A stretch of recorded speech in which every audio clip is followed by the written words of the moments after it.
तो drama serial उम्मे ऐसा की नेक्स्ट एपिसोड में आखिरकार नौशीन बेगम ने ऐसी चाल चली है कि अब सारा का सारा जो बोझ होता है ये ऐसा के ऊपर आता है। ऐसा बेचारी गवाही देने की कोशिश करती है, अपने सारे के सारे घर वालों को समझाने की कोशिश करती है, लेकिन कोई भी इसकी बात के ऊपर नहीं आता। और अजमीर जो होता है इसे खुलकर ऐसा के साथ नफरत करना शुरू कर देता है और जज्बात में आकर जो बहुत ही गलत डिसीजन ले लेता है। और साथ में आप लोगों को दिखाया जाएगा कि किसी भी तरह से माँ वहाँ से आती है घर में और इतनी खौफजदा होती है, गुस्से में होती है कि सारा का सारा जो बोझ होता है, इल्ज़ाम होता है, ये ऐशा के ऊपर लगा देती है। ऐशा को बातें सुनना शुरू कर देती है। ऐशा को आकर कहती है कि मैं ऐसा सोच भी नहीं सकती थी कि तुम इस हद तक भी जा सकती हो, तुम इतनी घटिया भी हो सकती हो। मैंने आपके ऊपर यकीन किया, आपको बहनों जैसा मकाम दिया, लेकिन आपने मेरे साथ इतना बड़ा धोखा, इतना बड़ा फ्रॉड किया। क्यों किया ऐसा, मुझे कुछ बता सकती हो? ये बातें जब ऐशा सुनती है तो बड़ी शॉक्ड हो जाती है और वो पूछने की कोशिश करती है और कहती है कि मुझे कुछ बता सकती हो कि हुआ क्या है। तो आगे से जब वो सब कुछ बताना शुरू कर देती है और कहती है कि ये सब कुछ आपकी साजिश थी, आपने जानबूझकर किया, मुझे अगवा किया, सिर्फ और सिर्फ नफ़रत डालने के लिए, मुझे गिराने के लिए। आप इस हद तक भी जा चुकी थी, मैंने ये नहीं सोचा था। समझाती है बेचारी, मिन्नतें तरले करती कि मैंने कुछ भी ऐसा नहीं किया, मेरे ऊपर यकीन करें, मैं कभी भी ऐसा नहीं कर सकती, लेकिन कोई इसकी बात के ऊपर यकीन तक नहीं करता। सारे के सारे घर वाले मौजूद होते हैं तो बीच में नौशीन बेगम बोल पड़ती है और वो ऐसा को टोकती और कहती है कि ये बकवास बंद करो, इसे यकीन दिखाने की कोशिश ना ही करो तो अच्छा होगा, क्योंकि जिस हिसाब से आपने जब वो माम के साथ किया है ना, मैं ऐसा सोच भी नहीं सकती थी तुम ऐसी घटिया भी हो सकती हो।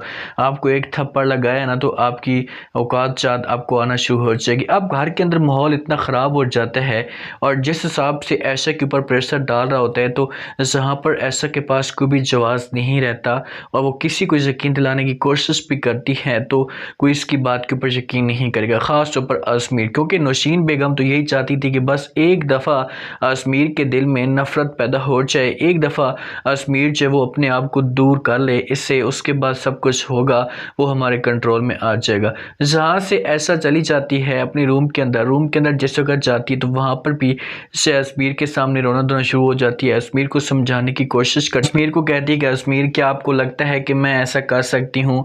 मैं ऐसा क्यों करूँगी? मुझे ये तो बताओ, मैं कभी भी ये सब कुछ नहीं कर सकती, आप प्लीज़ मेरे ऊपर यकीन करें, मैं आपको धोखे का सोच भी नहीं सकती थी, मैं सिर्फ उससे आपके साथ मोहब्बत करती हूँ, मोहब्बत करने के अलावा मेरे पास कोई ऑप्शन मौजूद नहीं है और प्लीज़ आप तो मेरे ऊपर यकीन करें और मैं क्यों ऐसा माम के साथ करूँगी, मुझे ये बता दो।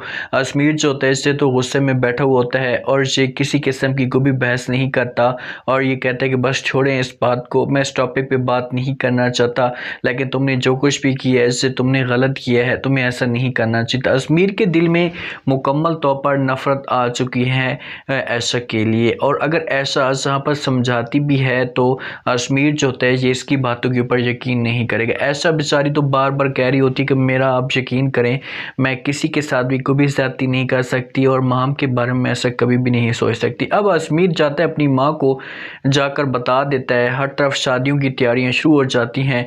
जिस वक्त फुरकान साहब को इस बात का पता चलता है तो फुरकान अपनी माँ के पास आता है, आकर बात करता और कहता है कि चाहे जो कुछ भी हो जाए आप अजमीर को भी समझा दें और उसके बाद अपनी बहू को भी समझा दें नौशीन को कि मैं जो वो कभी भी ऐशा को इस घर से नहीं निकालूंगा, ऐशा मेरी बेटी है और मैं ऐसा सोच भी नहीं सकता कि ऐशा से घर छोड़कर जाएगी।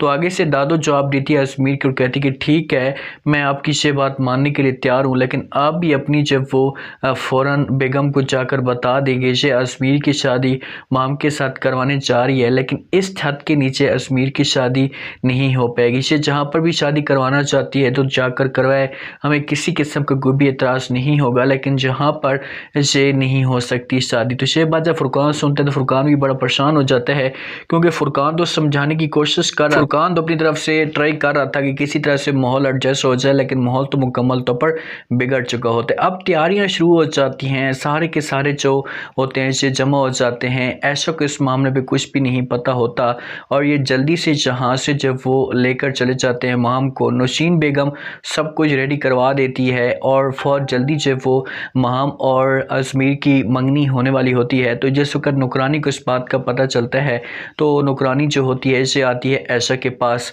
आकर ऐशा के सामने खड़ी हो जाती है, ऐशा के साथ बातें करना शुरू कर देती है। ऐशा को कहती है कि आपको इस बात का पता है? तो आगे से नौकरानी कहती कि भाई किस किस बात का, मुझे तो किसी भी बात का नहीं पता। तो फ़ौरन नुकरानी जवाब देती है और कहती है कि अगले ही हफ्ते जो वो शादी होने वाली है आसपीर और महम की। ये बात जब ऐसा सुनती है तो बड़ी शॉक्ड हो जाती है, उसे समझ तक नहीं आती कि भाई ये क्या कह रही है, इतना बड़ा धोखा मेरे साथ कैसे हो सकता है। वो उसकी बात के ऊपर यकीन नहीं करेगी, लेकिन नुकरानी यकीन कराने की कोशिश करेगी। उसके बाद फिर ये सब कुछ समझ जाएगी कि यार ये जो कुछ भी कह रही है ठीक कह रही है, ऐसे ही होगा। तो फिर ये जाएगी, जाकर जिस वक्त इसे पता भी नहीं होगा तो यहाँ वहाँ पर पहुँचेगी, बात करने की कोशिश करेगी कि आज मेरे जब वो हस्बैंड की मंगनी है या शादी है, लेकिन उस वक़्त कुछ भी इसके हाथ में नहीं आएगा और बहुत देर हो जाएगी। और इतनी देर हो जाएगी कि सारे के साथ जो मामलात होंगे ये हमेशा के लिए ख़राब हो जाएंगे और बहुत ज़्यादा फिर पछतावा होगा। शादी के बाद ऐसा कुछ चाहिए कि अपने आप के ऊपर कंट्रोल करे, एक साइड पे हो जाए, अजमीर को खुश रहने दे। ऐसा यही अजमीर होगा कि इससे अपनी गलती का एहसास होगा और फिर ये आएगा खुद आकर जो माफ़ी मांगेगा। आप लोग इस बारे में क्या कहते हैं? अपना फीडबैक लाजमी दें और सब्सक्राइब भी लाजमी कर दें। शुक्रिया, अल्लाह हाफ़िज़।